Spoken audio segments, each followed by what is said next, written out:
For all of recorded history, the galaxy had proof of the soul. Not faith, not belief, but cold, hard proof. Every intelligent species at the moment of death produced a measurable signal. It was an energy imprint detected by the Afterlife Network, a vast extra-dimensional system older than any civilization. Souls crossed, signals appeared, afterlives were confirmed. It was simply science, except for one species, us, humans. When humans died, the network detected nothing. No echo, no imprint, no transition, just a void. At first, the galaxy assumed it was a malfunction, then came denial, then came a deep, unsettling fear, and finally legislation. Galactic Directive 771-B was passed. Humans are prohibited from accessing afterlife network zones. The official reason was that humans exhibit no detectable soul state, but the unofficial conclusion, whispered across council chambers and academic halls, was far more chilling. Humans have no soul. Ambassador Ixilvar, the galaxy's leading archivist of mortality records, hated humans. It wasn't an emotional hatred, but a professional one. They broke every model, every single prediction. Every other species feared death because they knew what awaited them. A continuation, a reckoning, a journey into the beyond. But humans, they faced death with jokes, elaborate rituals, incredible bravery, and sometimes even laughter. This unsettled everyone. "Explain this to me again," Ixilvar said, his gaze fixed on a holographic readout. The terrified technician swallowed hard. "Human death events register 0 afterlife resonance, sir. They always have." "No ascension vector?" Ixilvar pressed. "No. No containment drift? No. No post-mortem signature whatsoever?" "None, Ambassador." Ixilvar's mandibles clicked in frustration. "Then they are nothing more than empty vessels." The technician hesitated, a flicker of uncertainty in his eyes. "Or," he said, choosing his words with extreme care, "they're something else entirely." The galaxy would soon learn the truth during the catastrophic collapse of Threnos Gate. It was a massive trade nexus, home to 12 billion souls from countless worlds, caught in a space-time cascade triggered by a failed jump core experiment. The station didn't just explode, it folded inward, ripping the fabric of reality like wet paper.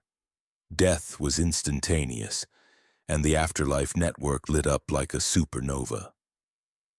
Millions upon millions of soul signatures flooded the system all at once. Overload alarms shrieked across 1,000 worlds. The transit channels, the very pathways to the afterlife, began to destabilize. For the first time in all of recorded history, the Afterlife Network began to fail. Souls became stuck, disoriented, their energy signatures panicked and fraying. Some even began to degrade, their consciousness dissolving into cosmic static. Ixilvar watched in absolute horror as the soul traffic jammed, as afterlife gateways flickered and then collapsed into nothingness. "If the network collapses," someone whispered, their voice trembling, "we lose them all forever," Ixilvar finished, his own voice hollow. And then, something impossible appeared on the sensor logs. It was coming from outside the network. Not inside, not transitioning. Human signatures, but no. They weren't signatures, they were presences. Unregistered, unbound, standing firm where the system could not even classify them. The entire command room froze. That's not possible," the technician breathed. Humans weren't detectable after death. So why in the stars were they here now? Captain Elena Cross knew she was dead. She remembered the blinding flash of the explosion. The sudden, profound silence, the strange sensation of falling without any motion at all. And then she was just standing. Around her was a swirling darkness threaded with streams of brilliant light, broken by shimmering, terrified forms. The souls of aliens screaming without sound, lost and confused. A voice echoed, not from outside but from within, a shared thought. Afterlife network failure. Please remain calm. Elena snorted. Yeah, right, she muttered to herself, that's new. She looked down at herself. She was still her, still human, still solid. She flexed her fingers, feeling the impossible sensation. Around her, the alien souls recoiled in fear. One drifted closer, its form luminous and trembling. You are unprocessed, it said, its voice echoing strangely in her mind. Why are you not dissolving? Elena frowned. I have no idea what that means. The network trembled violently again, and several souls screamed as their sections of this strange reality vanished into absolute nothing. It was then that Elena finally understood. This place wasn't an afterlife. It was infrastructure, a highway, and it was breaking apart. Across the galaxy, Council sensors detected something even more horrifying and yet completely baffling. The human presences were moving, not drifting aimlessly, not transitioning. They were acting with purpose. Human shapes were reaching out to the drifting souls, steadying them, anchoring them, and preventing their degradation. They're interfering, a counselor shouted in panic. No, Ixilvar said slowly, his eyes wide with a dawning realization. They're not interfering, they're helping. On the network display, the human presences formed intricate patterns, bridges of pure presence, stabilizing the collapsing soul streams. It was impossible. Humans weren't supposed to be here. They weren't allowed. Elena saw a glowing, many-limbed soul as it began to fracture apart. Instinct took over. Hey, she shouted, grabbing it. Stay with me. I am dissolving, it cried, its essence flickering. I cannot hold on. Elena did what humans have always done. She held on tighter. I've got you, she said, her voice firm and unshakable. You're not going anywhere. And somehow, impossibly, it worked. Her presence, her very being, anchored the alien soul, stabilizing it. She looked around and saw other humans doing the exact same thing. There were no instructions, no hierarchy, just pure instinct. Firefighters, soldiers, doctors, parents, dead humans doing what they had always done in life. They were showing up when it mattered most.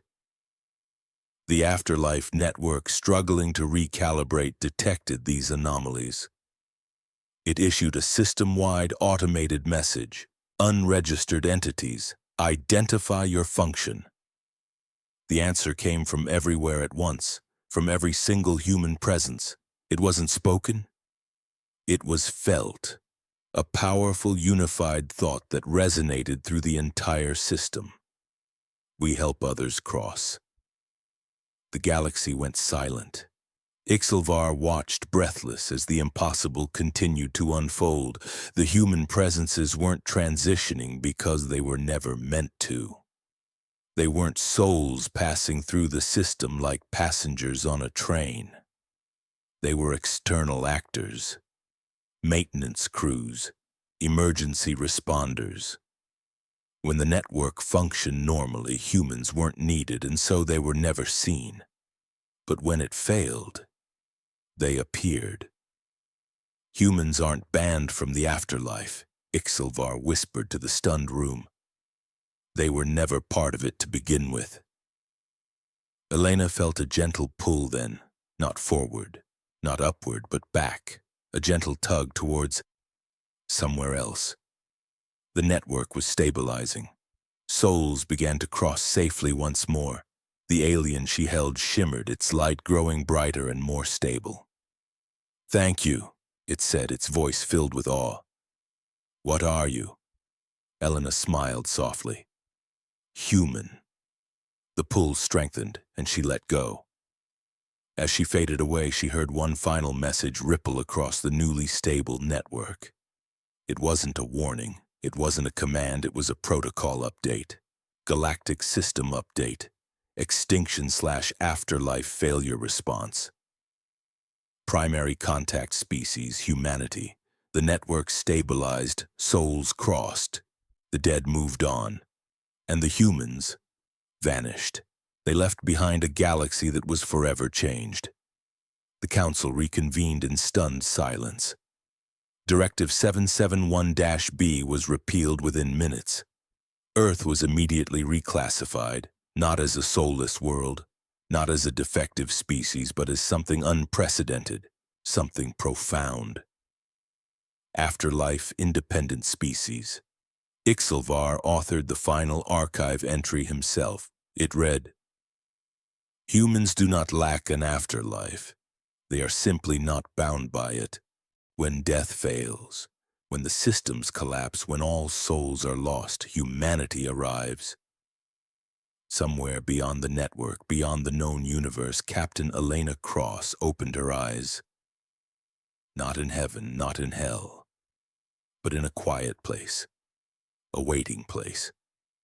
Because humans didn't just move on when things were broken, they stayed, they waited, just in case. Someone still needed help. Thanks for watching.